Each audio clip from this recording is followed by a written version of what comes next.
Bonjour à tous, nous sommes, ça y est, très heureux de vous retrouver pour cette 11e émission des Clés de l'Immo. Les Clés de l'Immobilier avec ce rendez-vous hebdomadaire tous les vendredis. On se retrouve ici en direct entre 13h et 13h30 pour répondre à vos questions. Vous qui souhaitez acheter, vendre ou investir, vous qui avez un projet immobilier, notre credo, c'est de vous rendre service et de répondre à toutes vos interrogations. Alors, on a eu beaucoup de questions autour du financement, on a évoqué l'investissement, notamment dans le neuf, et aujourd'hui, on va revenir aux fondamentaux. Les fondamentaux, c'est l'achat et la vente dans l'immobilier. Beaucoup de questions, vous êtes d'ailleurs de plus en plus nombreux, et merci de poser des questions que l'on a dès le lundi et qu'on restitue ici le vendredi. Vous pouvez bien sûr nous interpeller, poser d'autres questions en direct, on est là pour y répondre. Et alors aujourd'hui, on est très heureux parce qu'on a un régional de l'Étape. Il avait ouvert les Clés de l'Immo à l'époque, c'était le 29 juin, il est là aujourd'hui. C'est maître Benjamin Noblinski, bonjour. Bonjour Olivier Marat. Membre de la Chambre des notaires de Paris, qui est notre partenaire. Et avec vous, Benjamin, vous connaissez l'exercice. En fait, vous êtes venu la première fois, donc c'était pas évident. On se demandait à l'époque ce que ça allait marcher ou pas. Ça a très bien marché et ça marche de mieux en mieux. Répondre donc aux interrogations des internautes de Figaro Immo, tous ceux qui, parce que c'est anxiogène évidemment, un achat immobilier, même une vente, il y a beaucoup d'argent en jeu, de répondre à toutes vos questions. Alors, on va démarrer tout de suite par une question de Dominique. Alors, Dominique nous demande, nous allons acheter un bien en province, à cause d'un départ à la retraite, avant de vendre notre bien en région parisienne. Le bien en province, qui deviendra notre résidence principale, sera-t-il taxé comme résidence secondaire le temps que nous vendions notre bien en région parisienne, puisqu'il ajoute que la vente va peut-être prendre du temps. En fait, est-ce que ce décalage dans le temps entre la vente et l'acquisition peut être taxé en résidence secondaire? Il y a plusieurs sujets dans la question qui interviennent. J'en vois deux. Je vais dire les taxes locales et la question de la plus-value sur la résidence principale.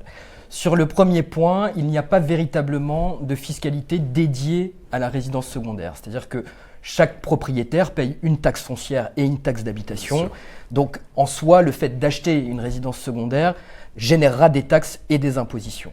En ce qui concerne la plus-value sur la résidence principale, on pourrait se poser la question de savoir si le fait d'acheter une résidence secondaire, d'y déménager dans un deuxième temps, et de vendre la résidence principale ensuite, pourra permettre de bénéficier de l'exonération de plus-value sur la résidence principale.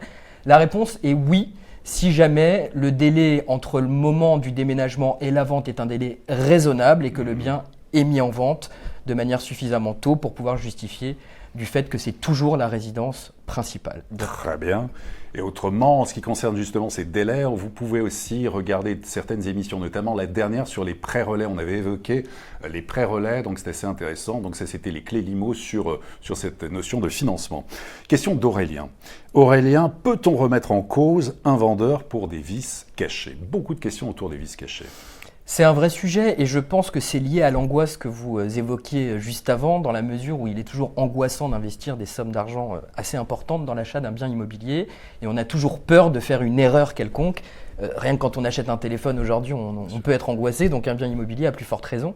On peut toujours remettre en question tout ce qui se passe dans un acte de vente à partir du moment où on arrive à démontrer qu'il y a une erreur ou une imprécision ou une incohérence qui a été volontairement émise de la part du vendeur. C'est la même chose pour les vices cachés, sachant que le principe est toujours le même. Un vendeur n'engage jamais sa responsabilité sur les vices cachés à partir du moment où ce n'est pas un professionnel de l'immobilier. Ce qui veut dire qu'au moment d'une vente, entre particuliers, l'acquéreur acquiert les biens en l'état, sans garantie de la part du vendeur sur les vices apparents ou les vices cachés. Oui, c'est ça. Là-dessus, le vice caché, c'est pas forcément le vendeur qui est de mauvaise foi, c'est justement quelque chose qui peut dissimuler. On peut en citer quelques-uns d'ailleurs de vices cachés, sur la fragilité des poutres, l'alimentation d'eau, il y a des choses très précises. Tout à fait. Les vices cachés, c'est en soi tout ce qui n'était pas visible au moment de la visite d'un bien immobilier. Ça s'oppose aux vices apparents, qui sont ceux que les acquéreurs sont censés avoir vus au moment de la visite des biens.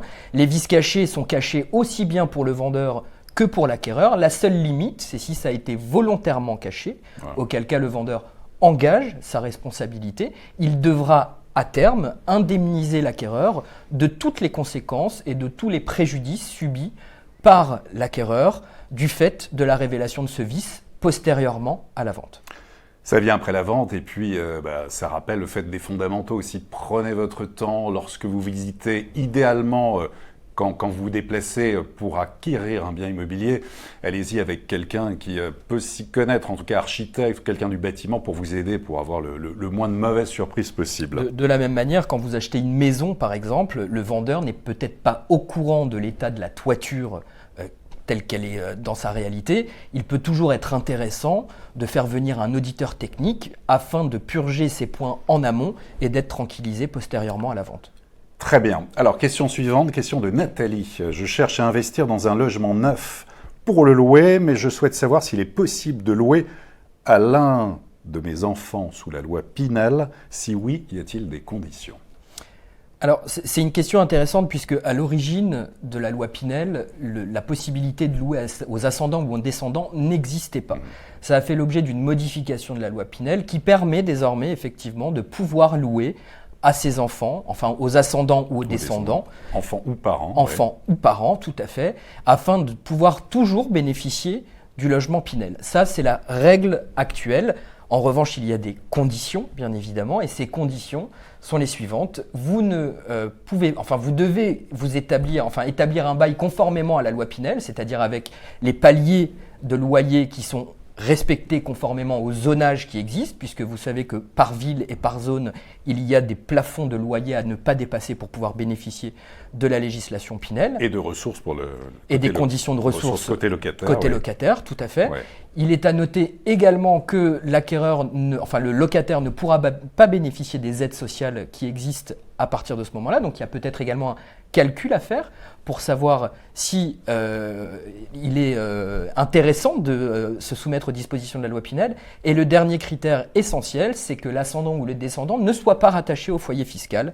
C'est-à-dire que si l'enfant bénéficie du dispositif Pinel de par l'allocation faite par ses parents, par exemple, il ne pourra pas être rattaché au foyer fiscal de la famille. D'accord, c'est clair. Alors, juste on rajoute, pour ceux qui ne connaissent pas, quand même, l'acquisition Pinel, on achète une maison, un appartement dans le neuf, et on le met en location pendant 6 ans, 9 ans, 12 ans, et en contrepartie, on a droit à une réduction d'impôt de 12, 18 ou 21%. Tout à fait. D'ailleurs, voilà, qui est étalée comme ça dans le temps.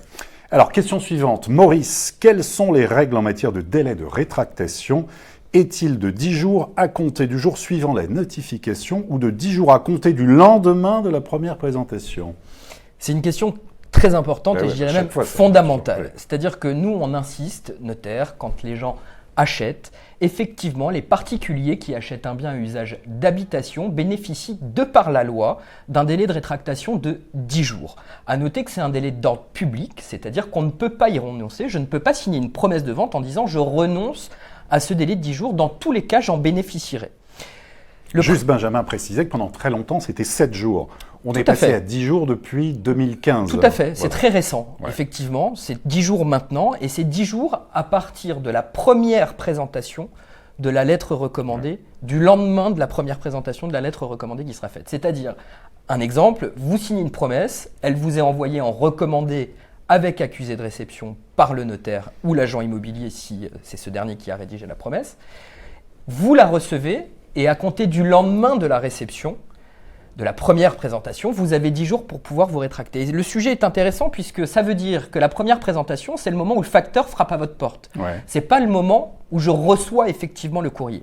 Si vous allez chercher le courrier 15 jours plus tard à la poste pour récupérer votre recommandé, vous aurez un délai qui sera expiré. Et donc, c'est tout à fait important de savoir que si vous signez une promesse et que vous envisagez de vous rétracter et que vous partez en vacances pendant 15 jours et que vous vous dites « bon, c'est pas grave, j'aurai le recommandé 15 jours plus tard », eh ben, le délai sera clos et vous n'aurez pas la possibilité de vous rétracter. Donc, faites bien attention, c'est la première présentation qui compte. Et qu'est-ce qui se passe si le 10e jour tombe un jour férié ? On est reporté au jour d'après. Donc peut-être 14 juillet, voilà. Donc tout à fait, en fait, c'est à partir du 15, non, ça peut arriver. Tout à fait, absolument. Alors, question de Pascal. Nous avions trouvé via une agence immobilière un appartement correspondant à nos attentes. L'agence avait l'exclusivité de la vente. Nous avons fait une offre au prix sous réserve d'obtention du prêt, mais selon le courtier, c'était sans problème. Il s'agissait en fait d'une succession. 3 jours après notre offre, le notaire a répondu à l'agence « Nous n'attendrons pas la réponse des banques. On a un acheteur qui paie comptant. Le bien nous a échappé. Est-ce légal ?» Alors, est-ce légal ? C'est une question qui, en tout cas, fait couler beaucoup d'encre en termes de jurisprudence. C'est toujours excessivement compliqué puisque le droit français vous dit que quand il y a accord sur la chose et sur le prix, la vente est formée. La difficulté dans la question qui est posée, c'est qu'il y a un intermédiaire qui dispose d'un mandat de vendre les biens pour le compte d'un propriétaire. Il faut savoir que selon la jurisprudence et actuellement, le fait de formuler une offre au prix n'engage pas le vendeur à vendre, puisqu'il y a un intermédiaire qui a reçu une offre, et malheureusement ou heureusement, je ne suis pas juge du bien fondé de la jurisprudence, mais en tout cas, le fait de formuler une offre au prix, en l'état de la jurisprudence, n'engage pas les vendeurs à vendre définitivement. La sanction éventuelle, c'est que l'agence pourrait revendiquer le bénéfice de sa commission auprès du vendeur, puisque le travail a été fait, le contrat de mandat qui est signé entre l'agence et les vendeurs est respecté. En revanche, on ne peut pas forcer le vendeur à vendre le bien. Donc, c'est légal, on peut le faire, mais c'est pas très correct en fait. C'est pas très correct et c'est surtout sanctionnable parce que ce que je dis là est un petit peu réducteur. Il y a nécessairement une chronologie des événements à vérifier. Est-ce que le vendeur a accepté cette offre ? Auquel cas, si le vendeur l'avait accepté, il n'a plus la possibilité de revenir en arrière. Quand bien même, quelques jours plus tard, il bénéficierait d'une offre à des conditions plus avantageuses de la part d'un acquéreur qui mettrait plus d'argent ou qui aurait des conditions de financement bien plus intéressantes. À partir du moment où le vendeur a accepté l'offre, le consentement est formé, il y a accord sur la chose et sur le prix. Et de par la loi, nous ne pouvons pas revenir en arrière. Mais tant que le vendeur n'a pas accepté l'offre, malheureusement. Bon, bah voilà Pascal, en tout cas pour la réponse très claire de Benjamin, de Maître Noblinski. Alors Philippe, je suis investisseur. Que va changer le prélèvement à la source en 2019 pour mes crédits d'impôt en Pinel? On y revient. J'ai acheté un 2 pièces dans le neuf il y a 2 ans à Bruges, près de Bordeaux. Alors prélèvement à la source et Pinel. C'est particulièrement d'actualité. Je pense que tout le monde se pose ces questions qui sont du coup fortement intéressantes. Effectivement, au 1er janvier 2009, le prélèvement va rentrer 2019, pardon, le prélèvement à la source va rentrer en vigueur. Ça a été confirmé, donc il n'y a plus de doute sur ce sujet-là. Se pose la question de tous les avantages fiscaux qui peuvent exister, et notamment le crédit d'impôt qui résulte du dispositif Pinel. Alors, il y a eu 2 étapes pour répondre à cette question. La première étape, c'était que tous les crédits d'impôt devaient être remboursés initialement à la fin de l'année fiscale, au cours du dernier trimestre, de sorte que quand on avait un dispositif fiscal, selon la première rédaction de la loi sur le prélèvement à la source, le crédit d'impôt serait remboursé en totalité et en une seule fois à la fin de l'année. Il y a eu en revanche une modification de ce point-là, qui est qu'aujourd'hui, et à partir du 1er janvier 2019, le crédit d'impôt relevant du dispositif Pinel sera remboursé en 2 fois. La première fois le 15 janvier de l'année en cours pour 60% du crédit. Donc et ça, le c'est solde. un acompte de trésorerie. Finalement, ça, c'est une bonne nouvelle, en tout cas pour les investisseurs. C'est très bien. Absolument. Ça permet d'éviter un portage financier pour une durée pour la durée d'une année fiscale, et ça permet de pouvoir étaler un petit peu son avantage fiscal. Donc ça revient totalement intéressant quelque part aujourd'hui. Le portage financier du crédit n'existe plus aujourd'hui, et on peut même bénéficier dès le début de l'année de ce crédit d'impôt à hauteur de 60% et se faire rembourser le solde au cours du dernier trimestre. Donc ça redevient tout à fait intéressant par rapport au dispositif Pinel tel qu'on le connaît jusqu'à aujourd'hui. Donc ça peut remotiver les gens à envisager du Pinel. Donc ce qui veut dire, en tout cas, ça c'est pour ceux qui ont acheté avant le 31 décembre 2017, en fait c'est l'année précédente, donc ils auront ce versement au 15 janvier. Tout à fait, ça. Absolument. Alors question de Claude, je suis séparé depuis 2005. Actuellement j'ai un prêt en cours pour un appartement, ce prêt a été fait en commun accord avec mon épouse, co-empruntrice. Je voudrais savoir si en cas de vente, il y aura une plus-value à payer dans la mesure où je suis le seul à habiter dans cet appartement et je suis le seul à en payer le prêt, ainsi que toutes les factures afférentes. Là, on revient à toutes ces histoires, évidemment, autour de la séparation, du divorce. Alors, qu'est-ce qu'on peut lui répondre ? La plus-value est un sujet qui est quand même assez essentiel et sur lequel il y a beaucoup d'encre et beaucoup de questions de la part des gens d'une manière générale, puisque ça touche au portefeuille véritablement. En l'occurrence, le régime de plus-value est très personnel. C'est-à-dire que quand on vend, si jamais vous avez 3 vendeurs, des frères et sœurs, des époux séparés, la plus-value sera calculée et sera définie par rapport à la personne. Donc, si on a 2 personnes, comme c'est le cas ici, on aura 2 régimes de plus-value distincts. Le premier régime sera celui de ce monsieur qui nous interroge aujourd'hui. C'est sa résidence principale, c'est un fait, il l'habite, il a des factures, il peut en justifier en cas de contrôle de l'administration fiscale. Il pourra donc prétendre au bénéfice de l'exonération de l'impôt de plus-value sur la base de la résidence principale. En revanche, son ex-compagne, enfin son ex-épouse, ne pourra en bénéficier dans la mesure où elle n'habite plus réellement le bien et du coup elle devra payer de l'impôt de plus-value qui sera calculé par rapport au prix tel qu'il a été indiqué au moment de l'acte d'acquisition. D'accord, c'est très clair, en tout cas la réponse pour Claude. Alors question de David, quelles sont les conditions juridiques à remplir pour que l'on puisse effectuer une activité de médecine libérale dans un appartement? Quel sujet, vaste sujet. Écoutez, il y a plusieurs législations qui viennent dans cette question de David. Le premier point, c'est les questions et les règles de droit privé. C'est-à-dire que si vous achetez un bien qui est en copropriété, il est naturel de vérifier les dispositions du règlement de copropriété pour savoir s'il n'y a pas d'interdiction d'exercer une activité libérale au sein du règlement de copropriété. Si vous avez dans le règlement de copropriété une interdiction de le faire, le débat est clos, vous ne pouvez pas le faire, sauf à bénéficier d'une exonération, enfin d'une exception, par le biais d'une assemblée générale des copropriétaires qui pourrait vous donner cette autorisation-là. Le deuxième point, c'est les dispositions relatives au droit de l'urbanisme, donc toutes les règles de droit public. Il y a certaines villes en France qui contrôlent les activités libérales, commerciales et l'habitation suivant les zones dans lesquelles les appartements ou les maisons existent. Lesquelles ? Toutes les villes comme Paris, la région parisienne et d'une manière générale toutes les villes de plus de 200 000 habitants. De plus de 200 000 habitants. Tout à fait, ont un contrôle. Donc il faut s'adresser aux mairies pour savoir si ce contrôle existe et derrière, il n'y a rien d'impossible. Vous avez toujours la possibilité de demander à la mairie une dérogation. Il y a un régime par exemple à Paris qui est très personnel, qui permet de bénéficier d'une exonération, enfin d'une possibilité d'exercer une activité libérale à titre personnel dans un local et ça permet donc de pouvoir exercer. Donc 2 sujets, droit privé avec le règlement de copropriété. Si c'est une maison, il n'y a pas de sujet, mais en tout état de cause, les dispositions relatives à l'urbanisme sont essentielles. Très bien. Question suivante. Alors question de Françoise. Actuellement locataire d'un bien que souhaite vendre mon propriétaire, je suis intéressé, je vais lui proposer un montant un peu au-dessous de ce qu'il souhaite, 200 000 € pour 210 000 € demandés. En cas de refus, le propriétaire a-t-il l'obligation de me donner le prix auquel il vend finalement? Et d'autre part, puis-je faire la proposition en indiquant sous réserve des résultats des diagnostics immobiliers car ces derniers n'ont pas été effectués? Bon, il y a 2 questions, mais déjà, est-ce qu'il y a une obligation de donner le prix de vente final à un locataire qui voudrait racheter à son propriétaire le bien? Ça dépend s'il y a un droit de préemption qui existe au profit du locataire. C'est-à-dire qu'aujourd'hui, le propriétaire d'un logement occupé a tout à fait le droit de vendre un logement occupé sans avoir à proposer à son locataire un droit de préemption. Dans ces cas-là, ça deviendrait du contractuel. Si jamais le locataire est au courant que le propriétaire envisage de vendre, il peut tout à fait formuler une offre et c'est la loi du marché, c'est accepté ou c'est refusé. Là, c'est ce que justement vous dit François. On a l'impression de tout à fait. Elle propose 200 000 €, il en voudrait 210 000.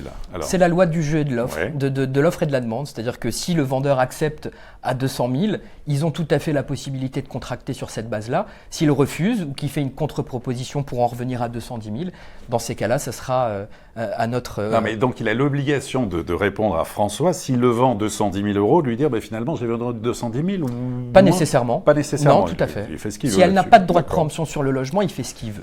Tout ce qui est d'ailleurs négociation, on va le rappeler, il n'y a pas de grille en fait légale, mais il y a vraiment des signes importants pour le fait que le prix d'un bien est négociable.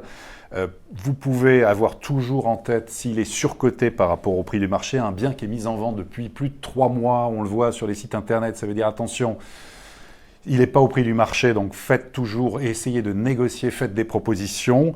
Si le bien comporte des défauts, c'est-à-dire on pense à l'étage élevé, on pense aussi à l'ascenseur au-delà du 4e, des nuisances évidemment, il n'est pas lumineux, le logement a besoin d'être rénové, la performance énergétique de l'habitat aussi est au plus bas, on le voit sur ces fameuses zones, c'est important, c'est la valeur verte là, d'un bien immobilier. Voilà, il n'y a pas de grille légale, mais vous pouvez négocier quand même le prix d'un bien, il ne faut pas hésiter, on est dans un marché d'offres et de demandes et souvent là aussi il y a des vendeurs qui exagèrent un petit peu, mais bon, voilà, ne pas hésiter toujours à négocier. Question d'André. J'ai acheté un appartement en VFA, vente en l'état de futur achèvement, là c'est dans le neuf, en juillet 2017, prévu pour le 2e trimestre 2019. Actuellement, les travaux n'ont pas commencé, seules les fondations auraient été réalisées, ce que nous ne pouvons vérifier, et nous n'avons aucune information sur le calendrier prévu. En cas de retard de livraison, le vendeur est-il tenu de prévenir l'acquéreur et vers qui se tourner pour exiger une indemnisation ? Il y a également... Le retard dans le neuf, il y a beaucoup de questions dans le domaine. Il y a également une double question, c'est-à-dire quels sont les recours et les droits à indemnisation et comment faire... Et le promoteur doit-il me prévenir ?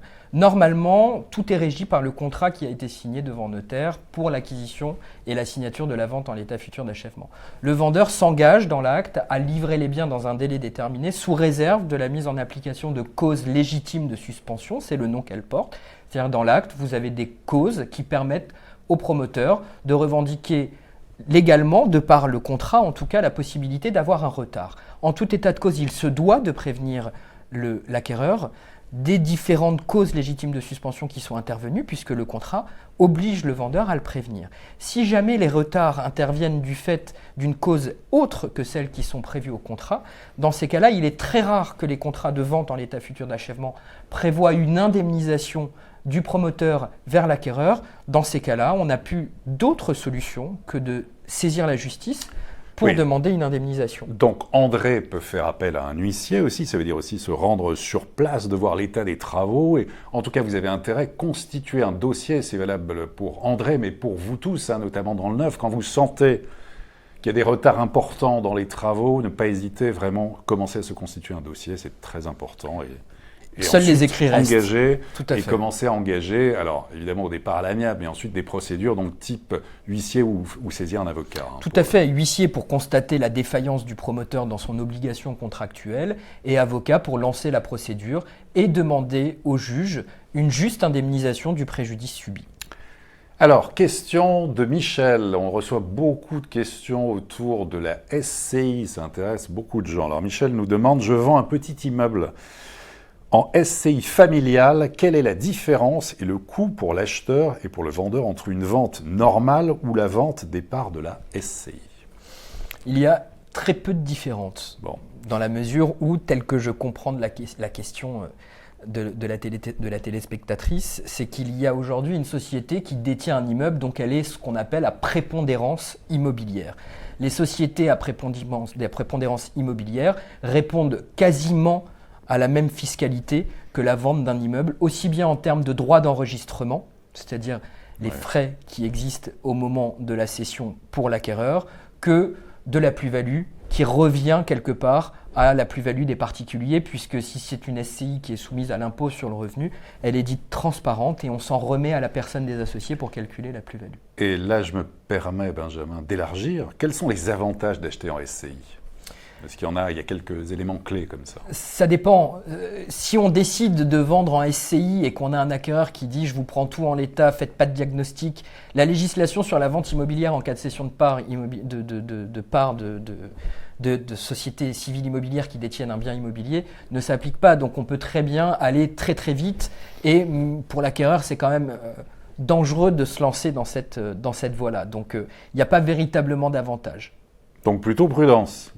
Prudence et surtout aspects comptables à vérifier qui sont très importants puisque en cas de cession de parts, d'une SCI, l'acquéreur disposera de la comptabilité et de toute l'antériorité fiscale et financière de la SCI. Donc l'acquéreur a tout intérêt à faire vérifier la situation comptable de la SCI préalablement à son acquisition pour qu'il n'y ait pas de mauvaise surprise a posteriori. Bon, très bien. Et tout ce qui est SCI, allez, n'hésitez pas sur Figaro Immo, Figaro Immobilier. On a beaucoup d'articles et de conseils pratiques dans le domaine. Sophie nous dit « Je viens d'acheter un appartement.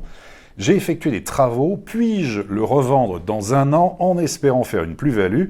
Est-ce que cela en vaut la peine en considérant qu'il faut inclure à nouveau les frais de notaire ?» Enfin, les frais de notaire, on va dire les frais d'acte. Droit de mutation à titre onéreux, parce que je sais que vous n'aimez pas qu'on dise les frais de notaire. On a l'impression que c'est vous qui mettez dans votre poche. C'est pas conforme à la réalité. Les frais d'acte ne sont pas des frais de notaire. La provision sur frais que vous versez au moment de la signature de l'acte ne sont pas les frais du notaire. Ça comprend effectivement l'émolument, mais ça ne comprend pas. Ça comprend également les droits d'enregistrement qui sont dus à l'État et qui représentent la plus grosse partie de ces frais.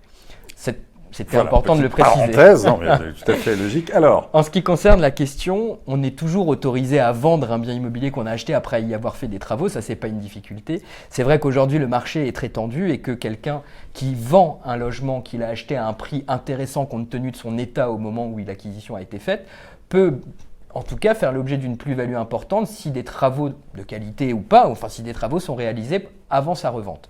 Donc ça ne pose pas de difficulté. A priori, il faut bien étudier la réalité des travaux pour vérifier la plus-value qui pourra être faite dans un second temps.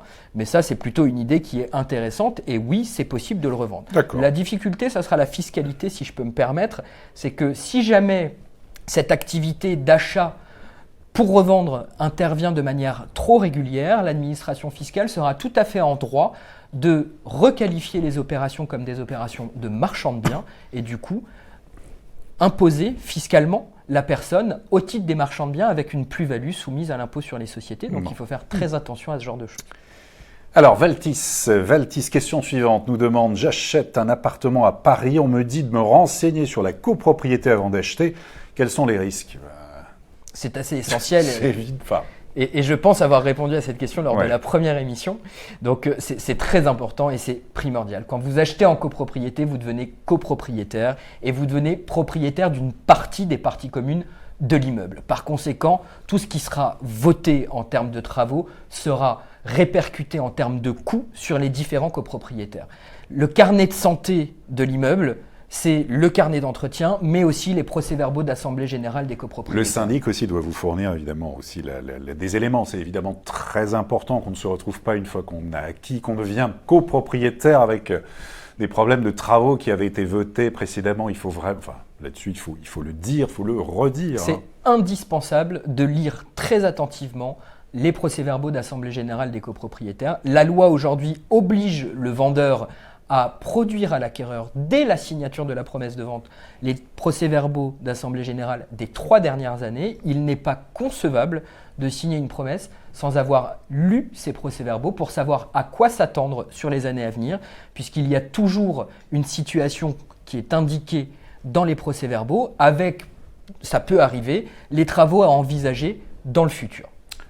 Très bien. Danel, quelle est la différence entre une promesse et un compromis de vente? Y a-t-il un avantage à recourir à l'un plutôt qu'à l'autre?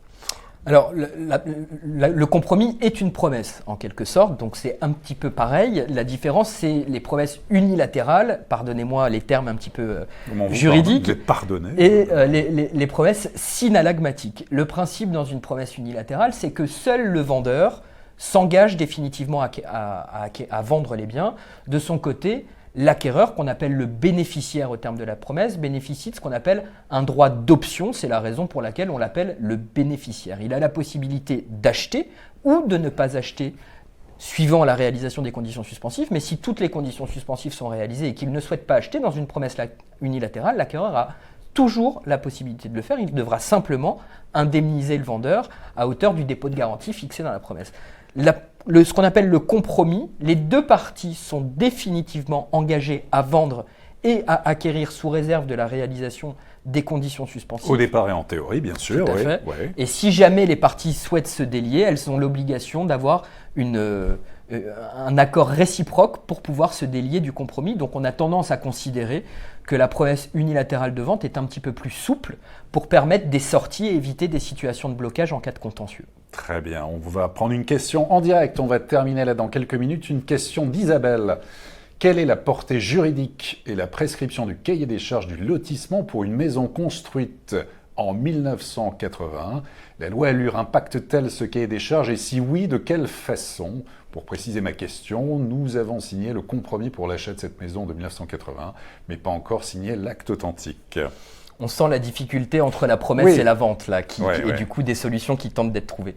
Le principe, c'est que le cahier des charges ne s'applique pas 10 ans après la mise en application du lotissement, à partir du moment où les colotis n'ont pas demandé le maintien des règles d'urbanisme applicables au lotissement. Donc il faut vérifier s'il y a ce qu'on appelle une association syndicale qui existe au terme de ce lotissement, et si cette association syndicale a demandé le maintien des règles d'urbanisme 10 années après la constitution du lotissement. Normalement donc, s'il n'y a pas eu, ces règles ne s'appliquent plus. En revanche, les dispositions qui sont contractuelles dans ce cahier des charges, elles continuent de s'appliquer pour les copropriétaires successifs, de sorte que, pour résumer, ce cahier des charges contient des dispositions d'urbanisme qui ne s'appliquent probablement plus si les colotis n'ont pas demandé le maintien de ces règles. En revanche, les règles d'ordre contractuel s'imposent aux différents colotis à partir du moment où ce cahier des charges a fait l'objet d'une publication au service de la publicité foncière, et c'est ça l'apport de la loi Allure. Eh ben, c'était formidable pour cette deuxième, maître Benjamin Noblinski, qui a répondu ici en direct à vos questions. Elles ont été très nombreuses, on en a pris également en direct. On peut revoir aussi, n'hésitez pas, dites-le à vos amis, à vos proches. On peut revoir en replay toutes ces émissions, les clés de l'IMO, le rendez-vous, chaque vendredi entre 13h et 13h30 sur Figaro Imo et sur la home du Figaro.fr. Maître Benjamin Noblinski de la Chambre des notaires de Paris, ça s'est bien passé. Merci beaucoup. Merci à vous. Vous reviendrez ? Avec grand plaisir. Et en attendant, on parlera la semaine prochaine de financement de taux de crédit avec l'un des responsables d'un courtier très important. Je garde le suspense, on m'en dira plus en début de semaine prochaine. En attendant, encore merci et à très bientôt donc pour une prochaine édition des Clés de l'IMO.